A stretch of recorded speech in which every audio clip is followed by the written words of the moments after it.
Peace, this is Bangham Reef once again with Rooftop Reflections. It's been a minute, but this is the Cold as Hell edition. This November 16, 2012, and I had to do this. I got to go in for a minute, doing what I do, being true to me, because that's the only way I know how to be. But I made a promise online. I said if the president, Barack Obama, came here to New York City yesterday, the 15th, and didn't find the time, didn't find 60 seconds or 120 seconds to visit thousands of black and brown people still without power, heat, electricity, and water out there in the projects, Edgemere, Far Rockaway, out there in the projects in Coney Island, out there in the projects of Red Hook, then I got to go in on them and basically write them off forever. Because there's been a constant pattern of disrespect, constant pattern of disregard, constant pattern of just taking black folks for granted. However, he found the time to go to Staten Island, of course, predominantly white. I'm not negating their suffering. I'm not negating their needs. However, it's mighty strange that two white girls, young children, 11 and 14 years old, wrote him a letter. He finds about, their grandparents lost their home due to Hurricane Sandy. He finds the time to seek those grandparents out, meet them personally, shake their hand, as well as give these two young girls a handwritten note in return. Never mind, Sarah Cruzan, still locked up. Never mind about Troy Davis, his family still mourning him with all the letters that were sent to the president's desk, asking for a pardon. Never mind about Marissa Alexander. And never mind about all the children in public housing, which the Daily News exposed as having mental anxiety and experiencing trauma and clinical depression over this after being in the dark for 2 weeks. Imagine the joy, the comfort that the president of the United States could have brought to these young babies to see them for maybe a minute.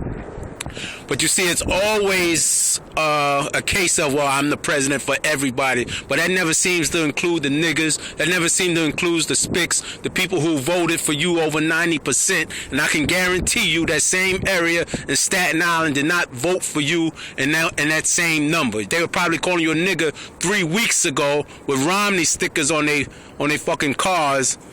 And now, boom, you got to come through and be the magnanimous hero and ass kisser. Now, I'm not saying you're not supposed to address their needs or their concerns or whatever, but this has been your pattern with black people since the beginning. And this is exactly why I didn't vote in 2012. I'm not the type of nigga to vote on the basis of skin color.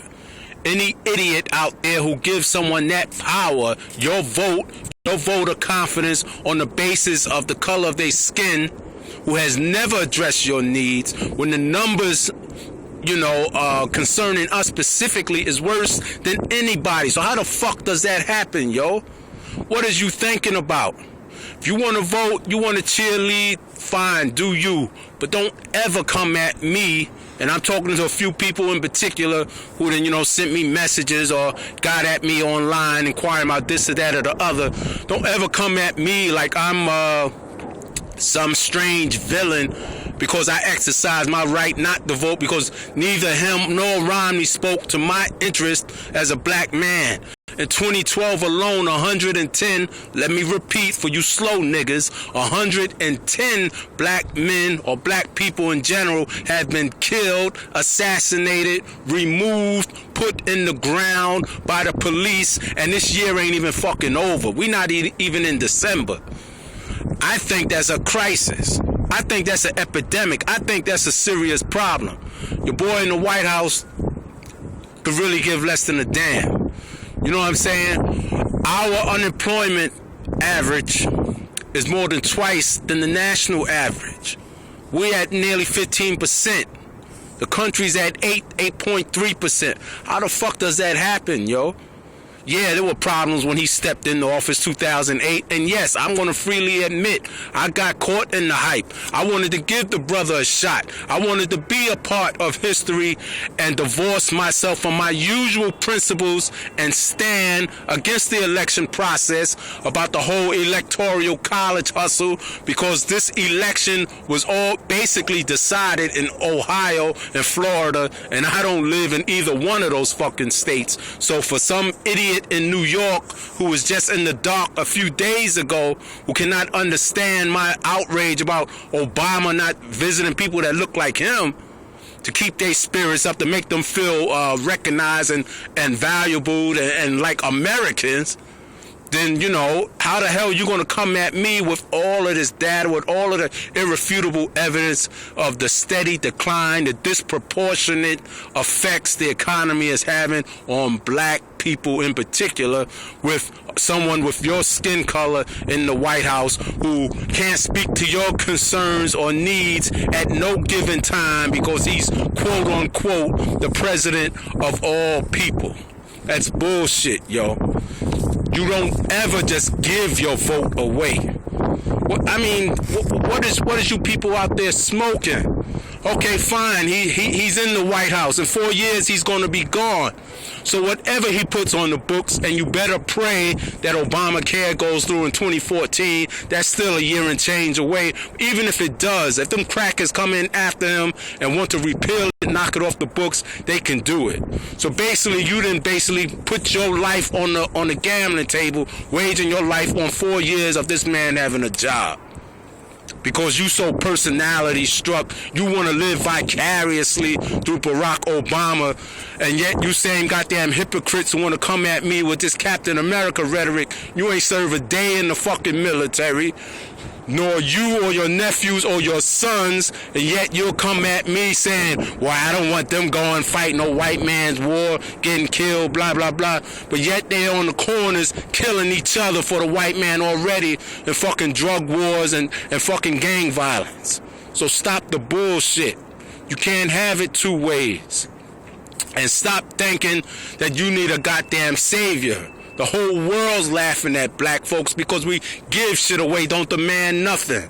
The Latino people got their immigration concerns addressed. The gay people got their marriage issues and their benefit issues addressed. You get the same fucking speech. Stand in line. Well, I'm the president for everybody. I just can't speak for black concerns. Blah, blah, blah.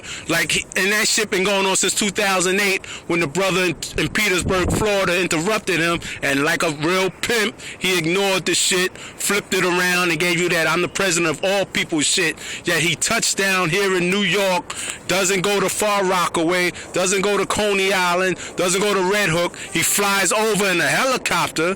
But fuck, George Bush did that shit in Katrina. So what?